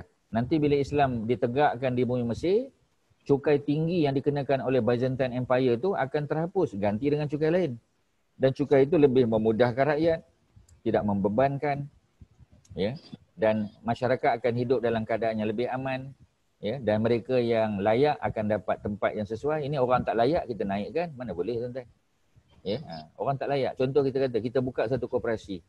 Ya. Bila kita buka koperasi, yang kita lantik itu memanglah PhD holder, doktor dalam bidang engineering, ya, PhD dalam bidang macam-macam. Tapi dia bukan orang koperasi. Ya, dia tak ada pengalaman, ya, dan dia pun bukan ada background belajar tentang koperasi ni, tak tahu tuan-tuan. Jadi kita zalim sebab kita lantik orang yang tak layak. Ya, dia tak tahu tak ada kena mengena dengan koperasi, dia kita lantik dia. Tapi kalau orang tu tak ada degree pun tapi dia biasa terlibat dalam koperasi, pernah jadi jawatankuasa, ya, dan ada track record bagus dalam koperasi, kita bagi dia jawatan walaupun dia bukan degree holder. Ya, dia diploma holder je tapi pengalaman dia luas. Itu sepatutnya, tuan-tuan. Ustaz bagi contoh koperasi lah. Yang lain tu tuan-tuan bagi contoh sendirilah. Tak mau cerita panjang sebab semua orang tahu. Tenang je, semua orang tahu. Ya, ini sudah kita panggil sudah terang lagi. Bersuluh. Ya. Kita panggil dia orang putih panggil kita panggil, ya. The writing is on the board, ya. Ataupun on the wall kita kata. Dah nampak dah. Ya, dah boleh It's tengok. obvious. Ya, it's obvious. Ya, benda tu bukan tak boleh sembunyi-sembunyi lagi. Jadi contoh tu seperti mana Haji Mat Syah tanya tu, Ustaz dah bagi contoh. Dalam zaman dulu, tadilah Byzantine Empire. Dia hebat, tamadun dia beratus tahun. Tapi sebab apa jatuh bila Islam datang? Ya, kerana rakyat tak sokong dia. Pasal rakyat sudah ada track record kejahatan dan kezaliman Byzantine Empire. Ya. Jadi sebab tu bila Islam datang, Islam pun sudah ada track record yang bagus, keadilan. Sebab tu orang pilih keadilan, orang jatuhkan kezaliman. Itu cerita dia, simple aja tuan-tuan. Ya. Okey, ada apa tadi? Nampak? Ada nak tanya tadi? Silakan. Ya. Ustaz, Ya. ini Ustaz terang last week tapi saya macam kurang faham sikit yang pasal luar pada topik malam ni lah yang solat awabim tu. Siapa tanya ni? Kak Kasum, Kak Kelly. Oh, Kak Kelly. Ya. Solat awabin. Ah, Solat awabin adalah solat yang dibuat secara 8 rakaat, maksimum 8 rakaat. 8 ya? 8 rakaat 4 salam. Okey. Tetapi timing tu ialah duha. Itu yang saya kurang sikit tu. Tak boleh, dah bagi faham lah ni. Biasa Okey. orang Melayu, dia anggap solat awabin tu solat yang dibuat antara maghrib dengan isyak. Ya. Sebab ada dalam buku-buku panduan solat sunat yang jual di kedai-kedai lah biasa. Kita panggil buku-buku picisan lah, buku-buku ya, yang RM5-6 orang jual kat luar. Tapi dia punya sumber ataupun pegangannya tak sahih. Kerana para ulama huraikan balik apa maksud awabin. Awabin ialah solat yang dilakukan orang yang nak kembali kepada Allah. Ya, kerana apa? Kerana antara subuh dengan zuhur tu masanya panjang. Subuh dengan zuhur masanya terlalu panjang. Ya. Sebab itu Allah buat solat sunat awabin ataupun dalam bahasa yang lebih mudah, solat duha. Sama ya? Sama. Awabin tu nama lain dia. Bukan. Ustaz dengar tu, ya. Orang sebelah kata bukan tu berbisik, Ustaz dengar. Kak Roy. Selalunya Ustaz awabin mana Apa dia? saya tahulah. Memanglah. Tapi Ini Ustaz kata duha. bukan Ustaz yang kata, Nabi yang cakap. Ustaz sampaikan je. Sorry.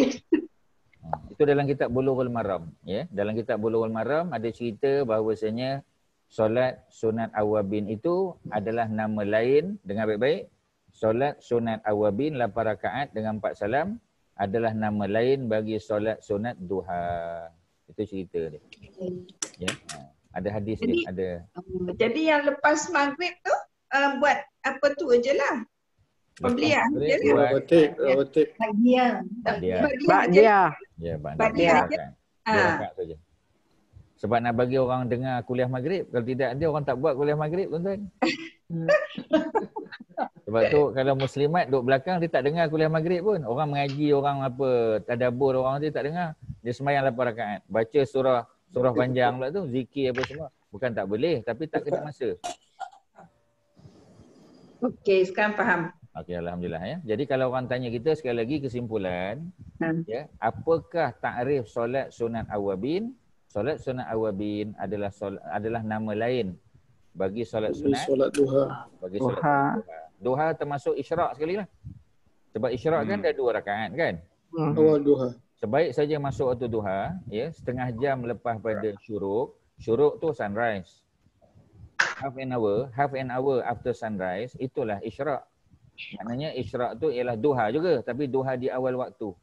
Ya, the first 2 rakaah yang kita buat, sebaik saja masuk waktu isyraq tu, ya, itulah sebaik saja masuk waktu duha, itulah isyraq. Tapi isyraq tak boleh lebih 2 rakaat saja. Mana-mana rakaat yang kita buat selepas isyraq, itu dipanggil duha biasa, ya. Duha saja. Yang isyraq tu dia duha juga, tapi isyraq tu duha di awal waktu. Awabin solat yang sama. Ya, isyraq tu pun awabin, duha biasa tu pun awabin juga. Awabin. Nama lain aja, nama lain saja. Ya, itu saja. Sebab nama tu macam Ustaz bagi contoh lain ya. Yang tu selesai ya. Ada soalan tak yang tu awabin? Tak ada kan? Okey. Okey. Ustaz, Assalamualaikum. Waalaikumsalam warahmatullahi. Solat isyraq tadi tu hanya boleh buat dekat masjid saja ke atau kat rumah lepas wirid-wirid tu kita tunggu time sunrise tu kita buat isyarat juga? Memang afdalnya di masjid lah kan. Tapi kalau orang tu tak boleh pergi masjid, ya, macam kita kata masa PKP dulu, kalau macam tu susah lah, semua orang pakat nak pergi masjid jugalah. Tendang pecahkan pintu masjid sebab dia kata saya nak dapat kelebihan. Tak. Ya, sebab itu Islam tu sangat sangat cantik, sangat mudah, ya. Cuma macam tadi, ada syarat, mesti berjamaah subuh. Dia tak boleh seorang. Jadi kalau kita duduk seorang pun kena cari jamaah lah. Kalau ada anak buah kita, anak buah lah. Kalau ada pembantu rumah sembahyang berjamaah dengan dia. Kerana dalam hadis tersebut, ya, siapa yang solat subuh secara berjamaah, ya, kemudian diikuti dengan zikir, ya, dia duduk di tempat tersebut, zikir ke, dengan kuliah ke, ceramah dan sebagainya, sampailah sunrise, terbit matahari. Lepas terbit matahari pun duduk lagi, ya, sampailah boleh buat solat isyraq. Kalau di Mekah Madinah, yang zon waktu Mekah Madinah Masjid Aqsa itu 15 minit selepas sunrise. Ya. Tapi kalau di Malaysia 28 minit selepas sunrise. Ini ahli falak yang tentukan. Ini bukan Nabi tentukan, ahli falak lah. Ya. Sebab tu kalau di Mekah Madinah dia punya timetable solat tu, kalau subuh, ya, kalau sunrise, katalah sunrise 6.50. Ya, sebab sana awal. Kadang-kadang 6:45 dah cerah dah. Ya. Jadi kalau 6.45 sunrise di Mekah atau di Madinah, pukul 7 dah boleh isyraq. Sebab di Mekah Madinah time zone di sana untuk, ya, isyraq dia hanya 15 minit selepas sunrise. Kalau di Malaysia, zon waktu kita ni, Malaysia, Singapura, ya, Indonesia, ya, kita kata Thailand, ya. Jadi dia punya isyraq, ya, selepas sunrise 28 minit. Senang cerita half an hour lah. Jadi berbeza. Siapa yang tentukan? Ahli ilmu falak lah yang tentukan, sebab dia yang buat ukuran, ya. Macam kita kata kalender Islam, siapa yang tentukan 1 Syawal tu bila, 1 Zulhijjah bila? Itu semua ahli ilmu falak yang tentukan. Sebab mereka lah pakar dalam bidang ni. Ya. Jadi oleh kerana mereka tentukan, sebab itu lain tempat, lain negara, lain time zone, lain dia punya kiraan dia. Ya. Sebab tu kita di Malaysia pukul 7.05 minit baru sunrise. Kalau di Mekah 6.45, 6.30, 6.40 kadang-kadang dah sunrise. Jadi macam tu lah.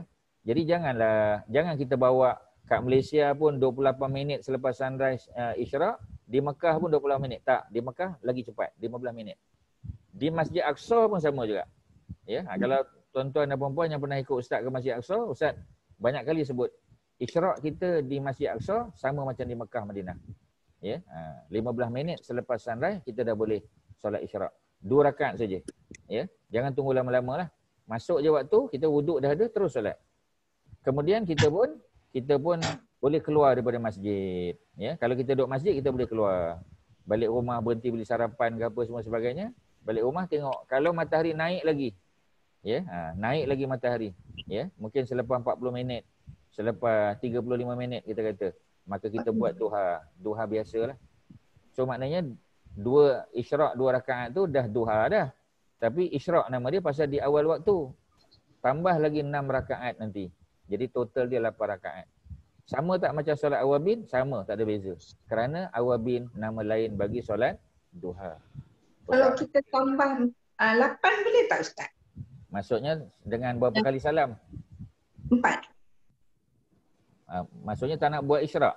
Tak. Buat isyraq, katalah buat isyraq, lepas tu duha tu lepas setengah jam lepas kemudian tu buat 8 salam. Tak payah buat 8. 10. 6 dengan 3 salam je. Okey. Pasal kita dah buat 2 tadi. Okey, tapi kalau tak buat isyraq bolehlah kan? Kalau tak sempat buat isyraq, kita buatlah 8 dengan 4 salam. Okey. Boleh ya? Okey. Solat subuh tu mesti berjemaah ya? Berjemaah. Tak mesti di masjid. Bagi orang perempuan boleh di rumah. Tapi mesti berjemaah. Afdal orang perempuan kan di rumah, tapi berjemaah lah. Pasal dalam hadis cerita pasal isyraq tu, ada dinyatakan oleh Nabi, sesiapa yang solat bersama jamaah. Ya, dalam jamaah. Maknanya paling kurang berdua. Mana kalau masa PKP tu dia dengan suami dia saja berdua lah. Ya, jangan isteri pula jadi imam, kena suami lah, itu maksud dia. Ya. Tapi Ustaz, kalau seorang tak boleh lah buat isyraq. Buat isyraq boleh buat, tapi dia tak dapat privilege, kelebihan dia. Pasal Nabi dah Boleh. Ya? Boleh lah, tapi tak dapat lah yang tu. Ya, boleh. Apa nak buat? Yalah. Mudah-mudahan Allah ihsan juga pada kita bagi. Manalah tahu kan. Kita haraplah pada Allah, dah kita seorang, nak buat macam mana? Ya. So tu kena, kalau kita seorang, usahalah untuk jadi berdua sebagai contoh.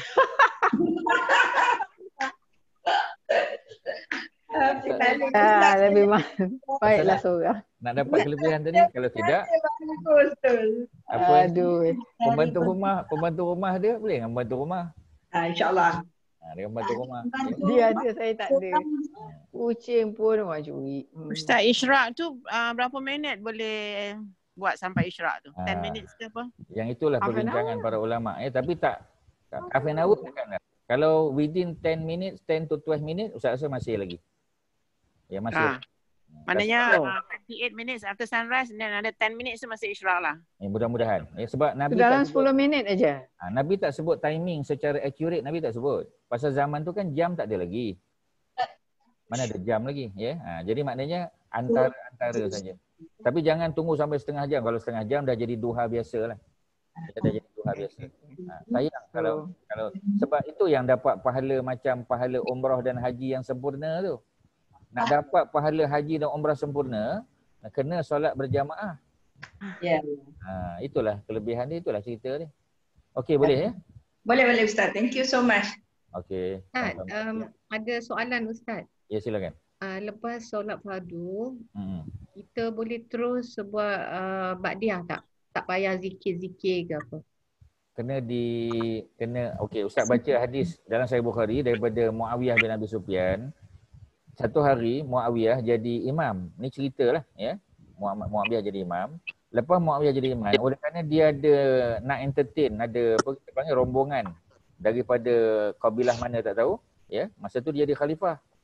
Maka dia solat ba'diyah. Katalah Zuhur dia semayang tu, Zuhur lah, ya. Sebab kalau asar tak ada ba'diyah asar. Jadi besar kemungkinan Zuhur. Jadi lepas pada solat Zuhur tu 4 rakaat, dia dah bagi salam. Kemudian dia bangun, dia berpindah tempat. Dia pindah sebelah dia. Ya. Lalu dia pun solat ba'diyah Zuhur. Jadi akhirnya orang bertanya. Kata Muawiyah, macam itulah aku tengok Nabi. Kalau Nabi ada keperluan nak segera, ya, nak segera beredar, ya, Nabi tak sempat nak buat benda lain, maka Nabi akan berpindah tempat untuk boleh mengerjakan ba'diyah Zuhur sebagai contoh. Ya, jangan buat di tempat yang sama. Tetapi kalau kita boleh selangi dengan zikir paling kurang, astagfirullah, astagfirullah, astagfirullah, baca ayatul kursi sebagai contoh kan. Kalau tak sempat, pindah tempat. Tapi kalau boleh zikir dulu, afdal. Sebab kebiasaan Nabi akan zikir dulu, baru Nabi buat ba'diyah. Kerana Nabi akan buat ba'diyah di rumah. Ya, sebab rumah Nabi kan sebelah masjid. Ya, sebab itu kebanyakan riwayat yang datang daripada para sahabat menunjukkan bahawasanya Nabi solat sunat ba'diyah dan qabliyah di rumah. Nabi tak buat di masjid. Ya. Kerana apa? Ya, kerana rumah Nabi memang sebelah. Rumah Aisyah sebelah masjid. Rumah Saudah sebelah masjid. Rumah Ummu Salamah sebelah masjid. Rumah Hafsah sebelah masjid. Maknanya sekitar masjid tu rumah isteri Nabi. Sebab tu Nabi biasanya masuk Zuhur, semayang dulu di rumah. Qabliyah Zuhur. Lepas tu baru datang ke masjid. Ya. Tapi kalau macam kita mungkin tak sempat lah. Sebab apa? Sebab rumah dengan masjid mungkin jauh, mungkin ada banyak halangan. Ya, kalau nak sembahyang di rumah boleh. Tapi keluar dari masjid dah singgah dulu, ngetih dulu kita kata. Makan mi apa kita panggil? Mi Bandung dulu, ya. Tak tahu pukul berapa nak sampai rumah.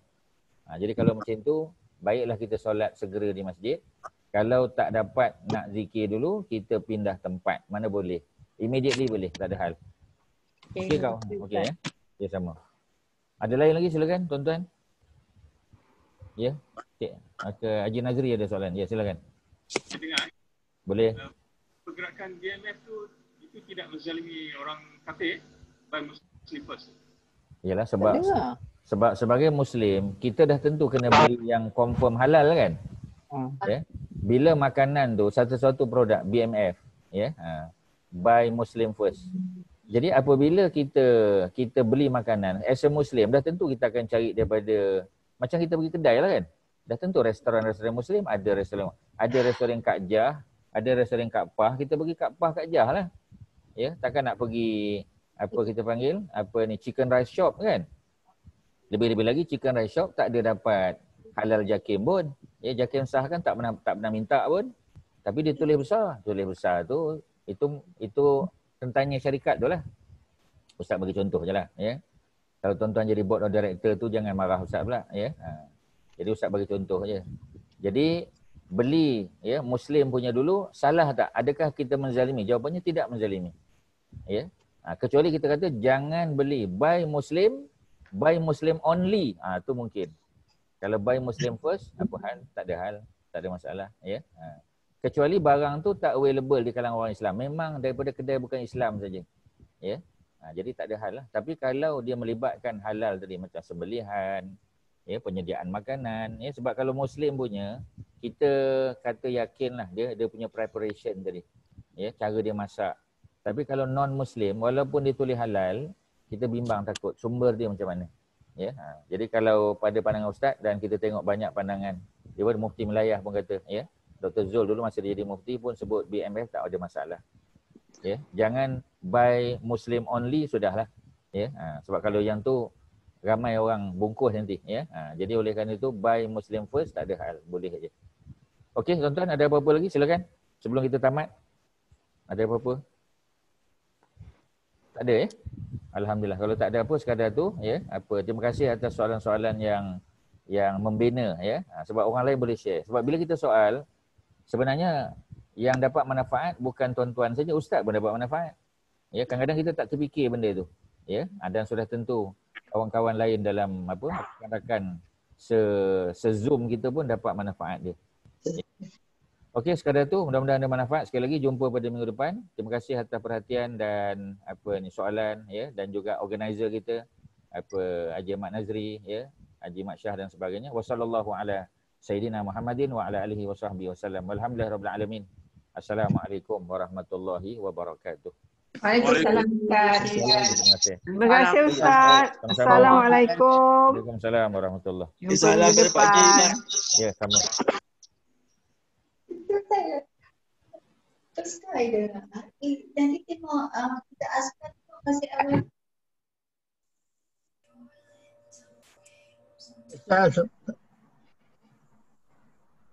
Rida, you kat mana? Kat Kuantan? Hello, Brother Jamal. Oi, Jamal ada rupanya. Awak tak nampak pun tak Ustaz. Apa baru masuk Jamal? Jamal tak on video. Jamal tak on video. Tadi lama tak baru belajar tekan. Baru tekan. Oh, Apa belajar. tak? Tak apalah, Ketinggalan train. Kita slow babe, kita slow starter.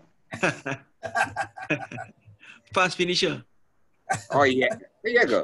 Tak lagi, belum lagi. Aku nak tengok ni. Aku selalu tengok kawan aku Azizul tu. Kenapa? Babe. Nampak. Kau kan kalau kau ngantuk je kau hilang daripada kamera. Itu waktunya kalau online sekarang ni. Pandai kau sembunyi. Aku perhati je.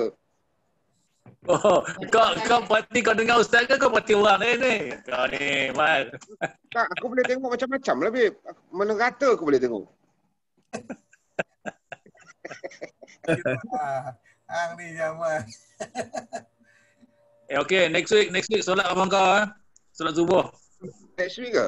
Bukan this week ke? Dia 20 berapa? 22. Jamal. Oh, 22. Man, kau tak main ni, Man? Tak, aku tak main. Aku pergi JB. Oh, JB. Au. Okay. Aku ingat this week, Jol. Next week. Alright. Okay lah, aku boleh praktis lagi. InsyaAllah kita JB next month November lah insyaAllah. InsyaAllah. Okay, Man. Jol. Nazri, Assalamualaikum. Motor ada. Mana motor? Tu tengok gambar ada. Mana? Mokta tak nampak pun, Mokta. Maziah kot. Mana ada Mokta tak ada. Tak pakai Maziah punya. Oh, Maziah. Gambar ada tu. Mana? Ada. Ada gambar family tu.